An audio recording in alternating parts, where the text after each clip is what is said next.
I'm sorry, but there was never enough room on this stage for both of us.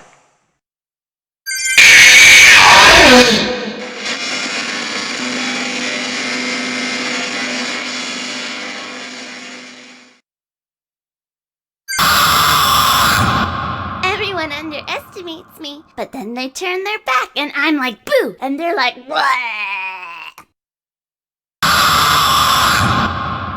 Well, it seems that your journey has ended. Very sorry about that. It was always going to end this way, of course.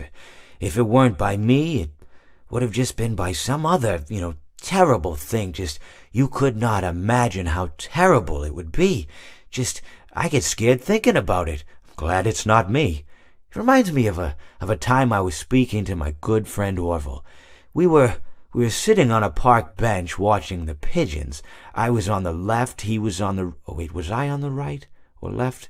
Anyways, it doesn't matter. We were sitting on there watching the pigeons. And I said to Orville, "Friend, those birds are frozen." And he kind of looked at me like I'd lost my mind.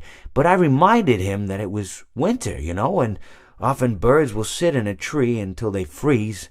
And then they sort of fall to the ground until the sun warms up and they can, move around again. So I said to Orville, "You might as well save those breadcrumbs until the birds thaw, because they can't very well enjoy them in the condition they're in."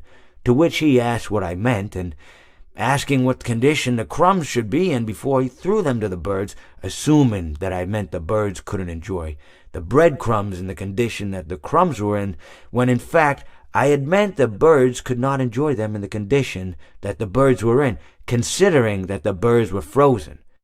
So he took a moment and then threw his last handful onto the ground. I said to him, "Orville, why did you throw the breadcrumbs to the birds when I just told you they're frozen?" To which he responded, "The breadcrumbs are not frozen." Again, misunderstanding my words. I didn't mean to say that the breadcrumbs were frozen when I said I told you they're frozen. I'd been referring to the birds. In hindsight, what I should have said was, and this would make perfect sense, "Why did you throw the breadcrumbs to the birds when the birds are frozen?" He misunderstood upon my correction, stating that he didn't know what else to do with the breadcrumbs, and that perhaps, when the birds thawed, they'd still be able to eat the crumbs. So I said to Orville, and this is what I said to him, I said, "Orville, the birds may be dead."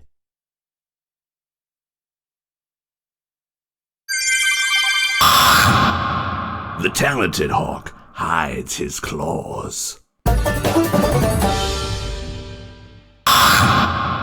Now is my time to shine.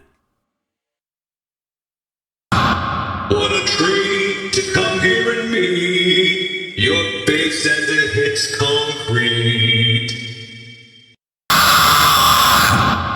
That's right!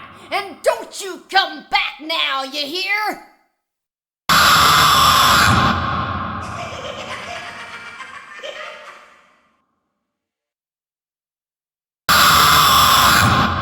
You won't die, but you'll wish you could. Yarg, ye play with fire, and sometimes ye get burned. Let's smile together. I can't run like I used to, but I can pull myself apart just fine.